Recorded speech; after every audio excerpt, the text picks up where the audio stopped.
PM পোষণৰ এক অভিলাষী কাৰ্যসূচী হিচাপে আমাৰ মাননীয় মুখ্যমন্ত্ৰী আৰু শিক্ষামন্ত্ৰীৰ নিৰ্দেশত আমি সম্প্ৰীতি ভোজন আজি অনুষ্ঠিত কৰিছোঁ আৰু এই সম্প্ৰীতি ভোজনত আমাৰ এই বিদ্যালয় পৰিচালনা সমিতি অভিভাৱকসকল আৰু শুভাকাংক্ষী তথা ৰাইজে যথেষ্ট পূৰ্ণ মানে আমাক সহায় সহযোগিতা কৰিছে আৰু তেখেতসকলে আজি আমি আশা কৰিছিলোঁ যে 2ৰ পৰা 300 মানুহ আমি ছাত্ৰ ছাত্ৰীৰ সৈতে আমি ভোজন আমি গ্ৰহণ কৰিম কিন্তু দেখা গ'ল যে ৰাইজ স্বতঃস্ফূৰ্তভাৱে ওলাই আহি প্ৰায় 500ৰো অধিক ভোজনাৰ্থীয়ে আমাৰ এই একেলগে সম্প্ৰীতি ভোজন আমি গ্ৰহণ কৰোঁ।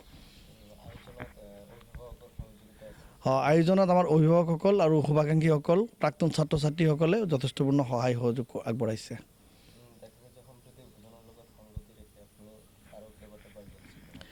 হয়, সম্প্ৰীতি ভোজনৰ লগত সংগতি ৰাখি মই আৰু কেইটামান কাৰ্যসূচী লৈছোঁ।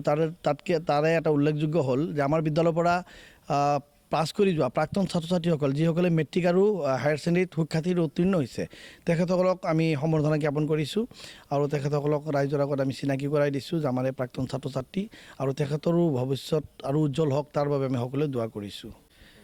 হয়, সেইটো আমি গৰ্বৰে ক'ব পাৰোঁ যে বিভিন্ন দল সংগঠন ৰাইজ অভিভাৱকসকলৰ সহযোগত এইখন বিদ্যালয় এটি নাম অৰ্জন কৰিব পাৰিছে, জিলাখনৰ ভিতৰতে এখন ভাল বিদ্যালয় হিচাপে পৰিচিত আৰু মাননীয় মুখ্যমন্ত্ৰী মহোদয়ে তেখেতৰ ফেচবুক টুইটাৰত যোৱা ছেপ্টেম্বৰ মাহত দুবাৰকৈ আমাৰ বিদ্যালয়ৰ কথা তেখেতে লিখিছে, যাৰ বাবে আমি খুবেই গৌৰৱান্বিত হৈছোঁ আমি চবে মিলি।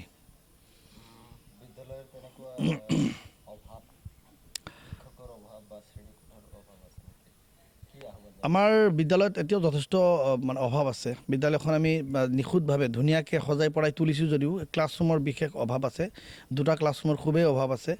তো এই ক্ষেত্ৰত মই আমাৰ স্থানীয় বিধায়ক তথা বৰ্তমান অসম চৰকাৰৰ মন্ত্ৰী চৰণ বড়ো ছাৰক জনাইছোঁ আৰু তেখেতে বিভাগীয়ভাৱে কথা পাতি মোৰ ক্লাছৰুমৰ ব্যৱস্থা কৰি দিব বুলি আশ্বাস দিছে।